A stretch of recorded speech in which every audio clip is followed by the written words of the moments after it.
Hi everyone. I'm going to get started now. Welcome to our second Client Listening in Action webinar for 2023. I'm John Mulligan. I'm an Associate Director here at Meridian West. Following on from the recent excellent webinar with Grant Thornton's Head of Client Listening, Chandel Hallett, a few weeks ago, I'm excited to be introducing the next webinar in our series focused on client listening. In today's competitive landscape, professional firms, professional service firms must equip their staff with the right skills to succeed. And today's webinar, we're hoping to explore what those skills are, why they're important, how firms can foster that client-focused culture. And joining me today, I'm delighted to say, is Toby Mosely, who's Global Partnerships Lead at the Institute and Faculty of Actuaries. And he's currently responsible for sort of shaping and influencing and managing the IFoA's relationships with its key employers globally. He's also previously worked in a similar role for the ACCA. And so I'm going to ask him to kind of split himself in two a little bit and wear two hats. He's an actuarial and accountancy hat. I'm also pleased to say that I'm joined by my colleague at Meridian West, Stephen Newton. Stephen is a consultant and has worked with us at Meridian for a number of years and senior leaders in a variety of industries on the implementation of their corporate strategies. He's also a qualified coach, and particularly relevant for this conversation, he does a lot of the in-depth interviewing and qualitative interviewing that we do as our client feedback programs across a number of different professional service sectors, from law firms to accountancy firms, actuarial firms. There will be an opportunity to answer questions at the end, so please do put your questions into the chat box or the Q&A box in Teams, and we'll try and cover those before the end if we can. But just to kind of start off, I really wanted to start the session with is kind of feeding back to the group what clients say they want from their professional advisors. And I wondered, Stephen, if you could kind of start us off with, kind of giving a little bit of an insight about the kinds of things that you hear from the people you interview, and what clients are asking for from their professional advisors. Thanks, John. I suppose that it's a given that for a professional firm to have the expertise and the resources it needs to deliver on particular transactions or projects, that's just, an entry ticket and no more than an entry ticket. But I think clients are saying increasingly that they seek to be understood by their advisors. So as a professional firm, you need to understand the industry context in which your clients work, how client firms fit into that industry context, how the individual organizations work, what their culture is, what they say sets them apart. And that sets a context for the relationship between the client and the professional firm.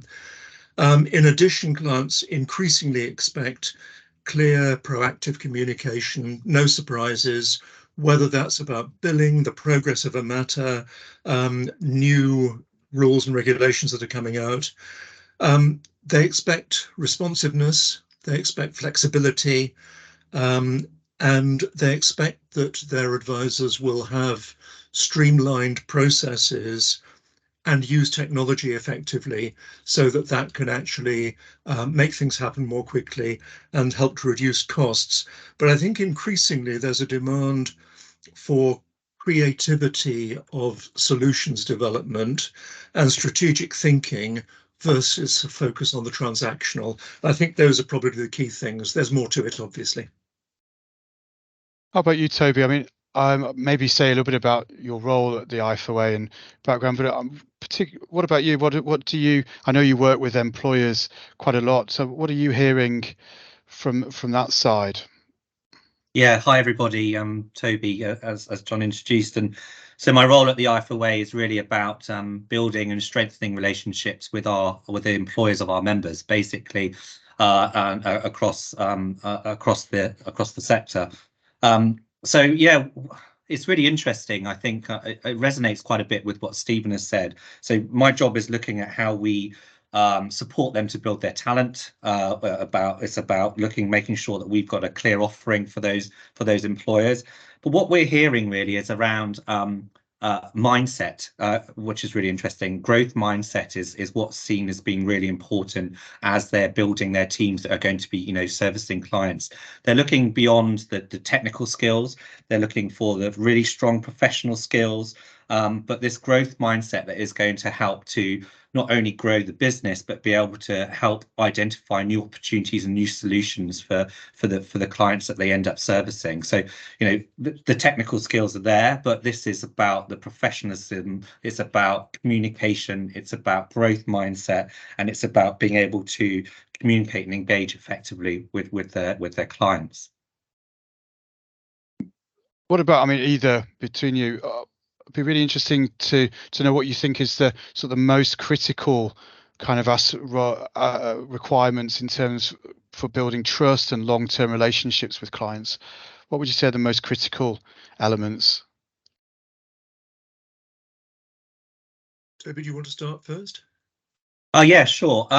Building trust and long-term relationships. Again, I think it comes down to there's two aspects. I think there's the element around really understanding your clients, right? So it's about having those core skills in terms of market knowledge, market research, really understanding the sector in which you're operating and the wants and needs of your clients. So again, when we're looking at from a professional body perspective, it's making sure that our members have those technical skills, but also have those professional skills that are going to help them to build up that body of knowledge.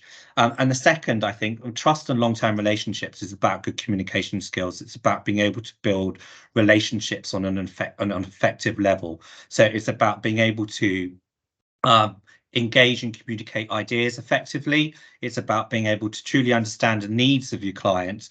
And being able to then bring that back into the organization and go, right, these are the key issues, these are the key things that we need to address, and being able to then communicate that back up within the organization. So employers that we talk to, as well as wanting their people to be able to build those relationships, they want to be able to have the skill sets to be able to help pitch those ideas and be able to ensure that they translate it into decisions within the organizations. So I think for me, it comes down to those communication skills is absolutely critical to building those relationships, and also having that mindset and an opportunity to be able to really understand the market needs and market wants. It's really interesting. I think that's absolutely right, and it seems to me that one of the critical factors for building trust is the level of contact outside pure transactional issues. So how well do you engage as a professional firm with your clients over and above the contact that you have routinely in doing stuff for them? Obviously, stuff like timely delivery, say what you do what you say, all those things are important, but I think it's really about the degree to which you as a professional can really become seen by your clients as being what I call an outsourced colleague.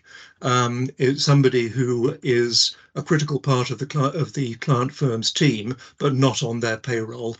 And that's really about investing the time to build and develop those relationships. There's obviously a tricky thing to do with the pressures of billing and so on. How do you think firms can go about doing that, Stephen?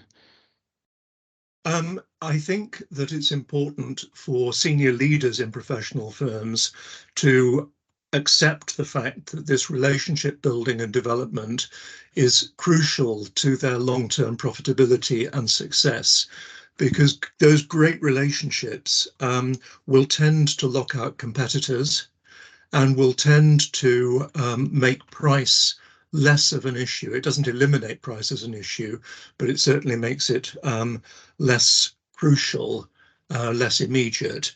And so with that in mind, allocating part of people's time budget to client relationships and business development activities, I think is important. Leaders leading by example, very important, and actually making the relationship with clients part of the ongoing performance review conversations. And of course, those need to be ongoing and continual rather than just an annual 30-minute review situation. So I think it's really about doing this stuff continually. Yeah, I would agree with that, and I think there's a there's two elements that I'd like to add, and I think one is about service. It's about giving a consistently high level of service, that expectation that you do what you say, you deliver on what you deliver on your promises, and that service level becomes really important. And and as a professional body, I'm going to say this, but the core technical skills have to be there. I work with companies in India that are, many of our employers are servicing companies all across the globe. They expect that there's that core technical competence of is there, and then they expect the service level on top of that. So, they want to feel special. They want to feel like they're getting a good quality service from the organisation. Feels like some of these things that we've been talking about, they're not necessarily new to the audience, and if probably these themes have been coming up for a number of years. Why do you think, what's changed, Stephen? I mean, maybe how things evolved over the last sort of decade or so. Well, I think you're right. I mean, the idea of becoming a trusted advisor has been around for a generation, and yet very few individuals and very few firms really achieve that status consistently with their clients. But I think what is changing is that clients themselves have higher expectations of service and engagement, as Toby's outlined. And more firms are becoming more aware of the benefits of delivering a really good client experience, as well as technical expertise. And so the bar is higher. And whereas 15, 20 years ago, technical expertise was an entry ticket, it got you on the pitch. I think now that technical expertise may get you into the ground.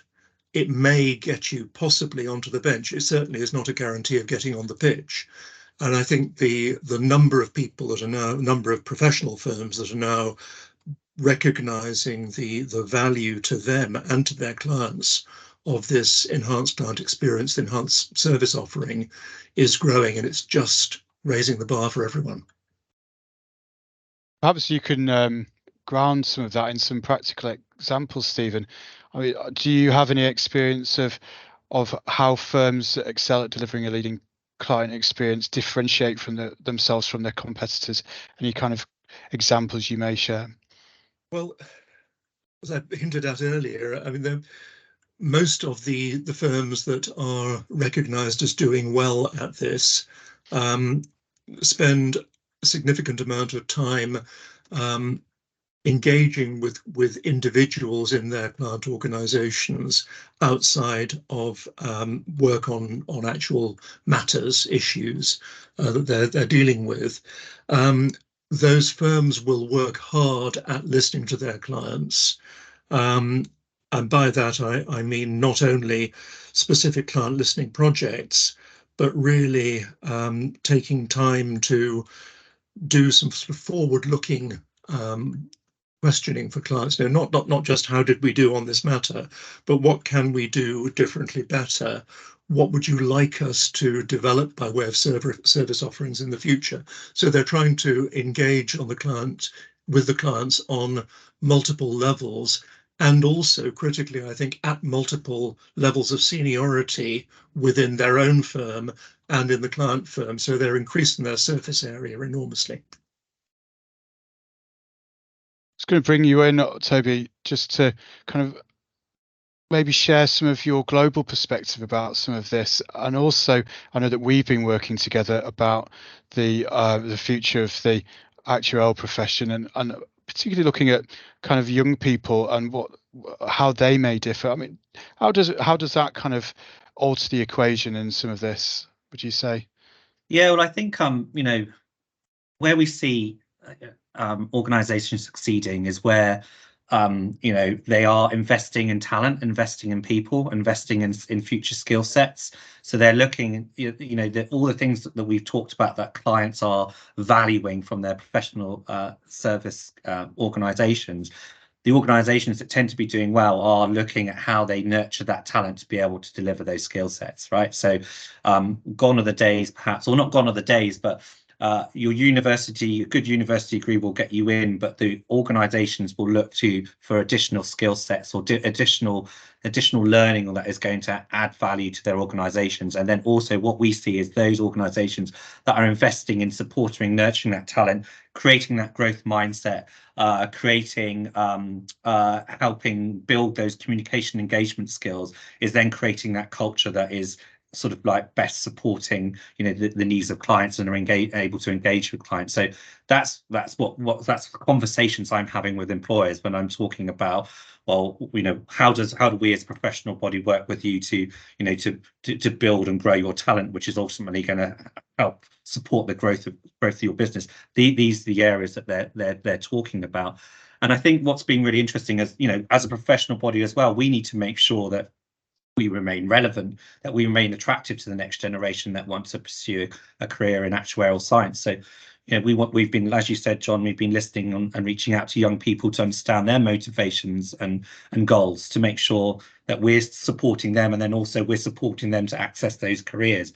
And I think what's really interesting, and this is not new, but I think it's become more pronounced, is this portfolio career idea that young people aren't necessarily going to stay in one place. So organizations need to think about, how do I nurture that talent within my organization? If clients want X and I want to retain this good talent in my organization to continue to support and service my client needs, what do I do to ensure that I maintain or ensure that young people remain motivated within my organization? Is that moving them around to different areas to experience different verticals within my organization, or engaging with different clients or different sectors, for example? So I think these are things that young people are thinking more about in terms of their career, and similarly things, work-life balance. I think we all have, post-COVID world has impacted us some way, but maybe more pronounced in young people, where the work-life balance is a key driver for their decision making, and we see that globally. I was in India recently, and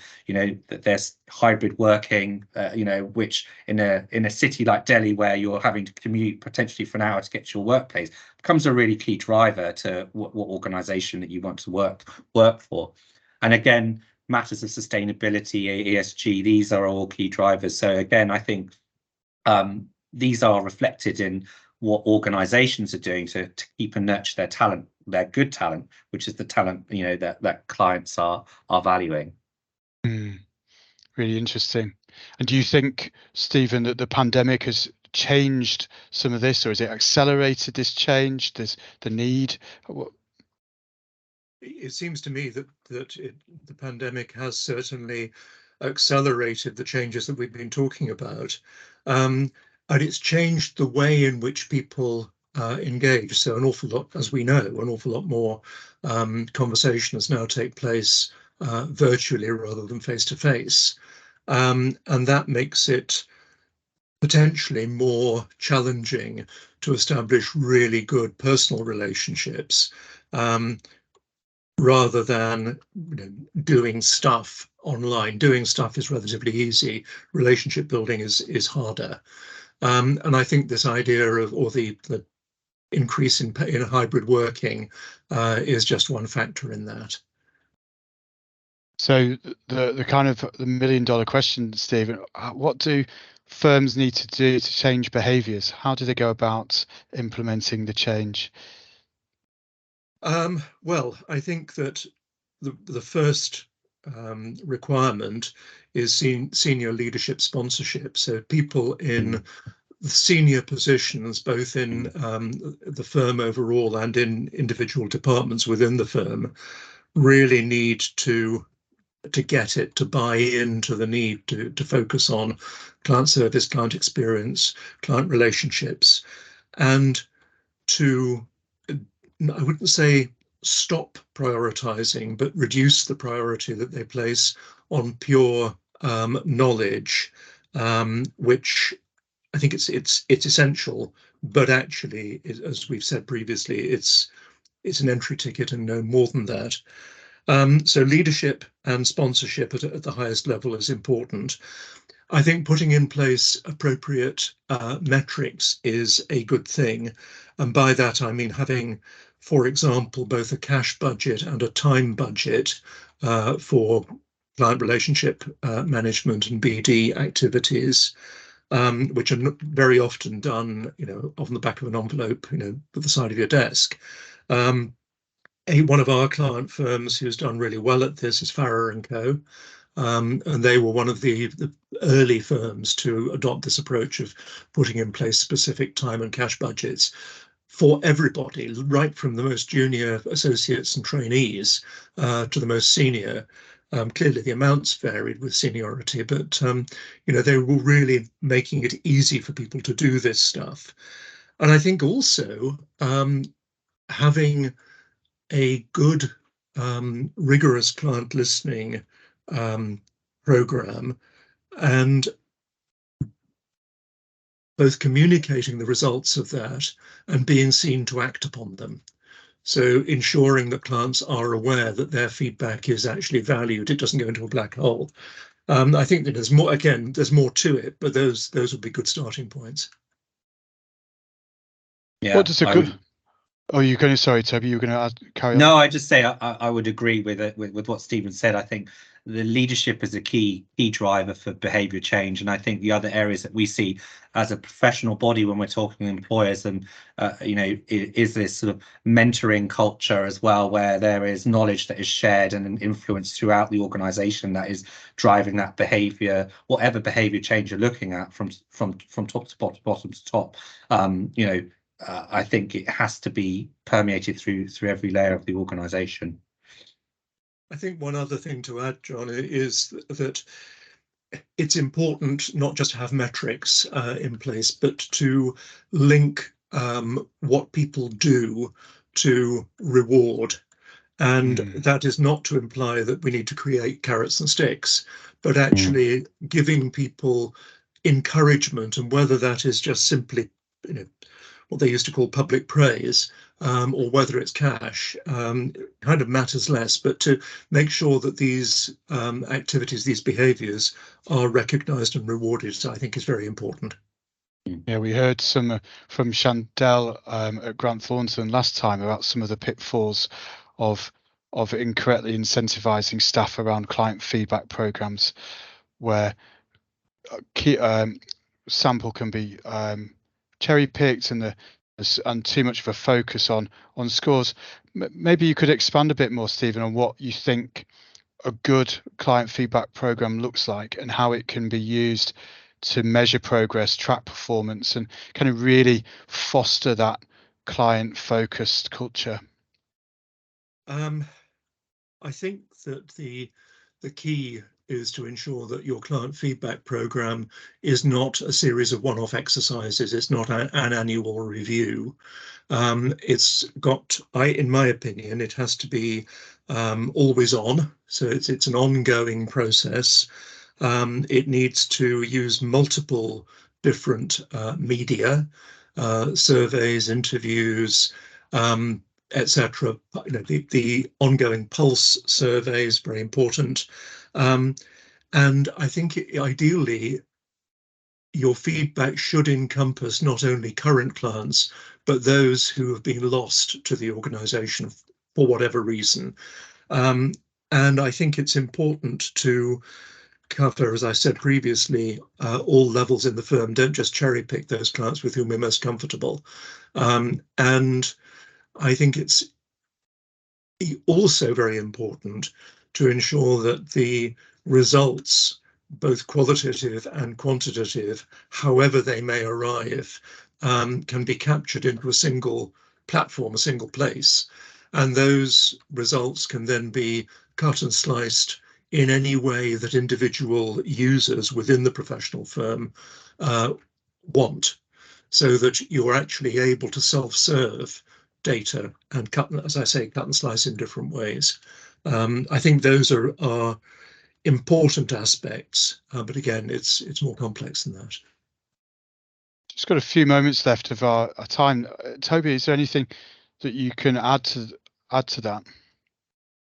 In terms of tracking performance? Yeah, just from what maybe what you've seen from success stories, perhaps maybe at your time with the ACCA, with the IFoA, working with your employers.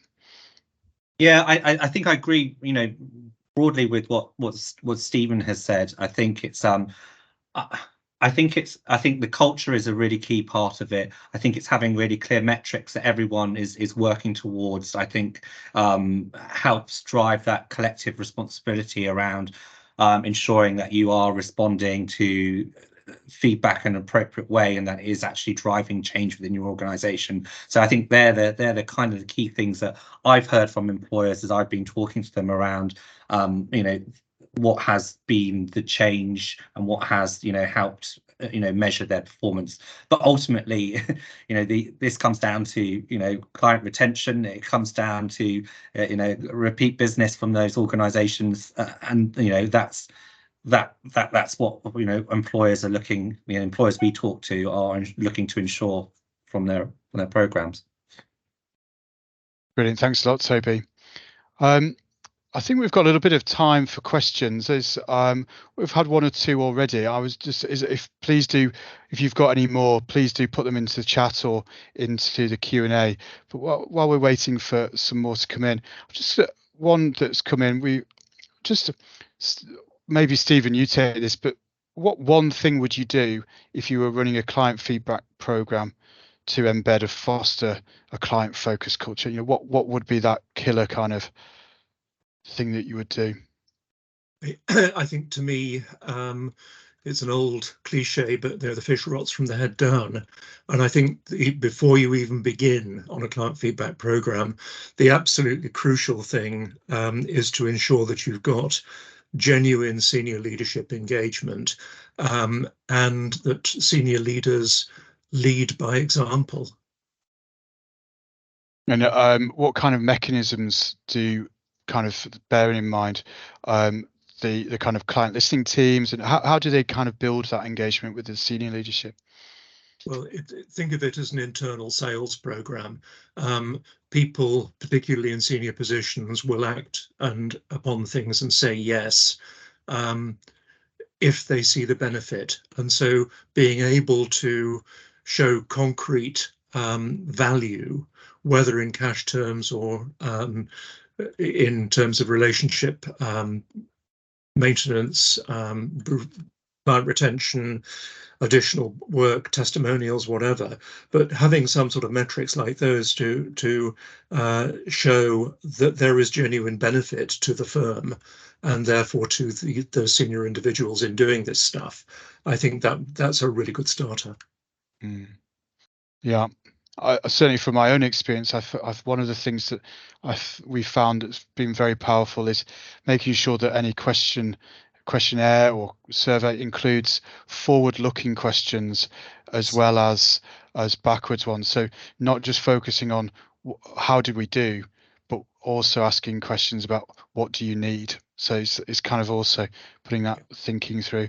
We've just had another question come in from Nina, which is the abilities to engage more broadly with clients vary across professionals, particularly actuaries. Some find it comes naturally, but not everyone. Should we try and overcome this or focus on those who find it easier? Well, maybe you take that, Toby. Yeah, sure. And I think it's about as we move forward, these are the core skills that everyone will need to have, whether it's actuarials, whether it's accountancy, good communication, good engagement are skill sets that, that whether that's engaging with clients, but also engaging internally, right, to ensure that you're being able to translate your insight into action within your organization. You need to be able to communicate and engage that effectively. So I think there is a core level of skills that I think, regardless of your profession, that is needed and becomes increasingly important as time goes on. So I think there is that core competency that organizations are looking for now. And as you know, as professional qualification, we will ensure that that's embedded in what we do. You know, there is a core component of communication, professionalism, and ethics. That's the core of a professional qualification. But you know, I think whether it's client focused or internally focused, communication skills and being able to engage and ensure that your ideas are understood, you know, it is critically important. I think that's absolutely right. But I do have in mind that there are some particularly legal firms where they recognise that there are some people who are just simply incapable of doing some of this stuff around client relationships and really want to be deep technicians. And so they've created a parallel career stream, which may be called consultants or whatever, but they are people who are deep technicians and really do very little of CRM. But it's not lesser, it's simply different as a career stream. Yeah, I agree. And you know, there will be actuaries who, you know, the technical aspect is their passion and what they want to do, you know, day in, day out, and that's absolutely fine as well. You know, there's no issue around that. But there is that core communication skills that I think are relevant across all professions these days. Agreed. Good. I think that brings our time to a close. It's a good point to kind of end the session. Thanks so much. A really big thanks to you, Toby and Stephen, for sort of sharing some of your thoughts, and thanks everybody for questions and joining in. We hope you found the conversation really useful, and do look out for some more of our webinars this year, both in our kind of client listening in action, but also thought leadership in action series. And we'll have some more details coming your way very soon. Do follow us on LinkedIn. But for now, for today, thank you very much for your time, and thanks for joining us.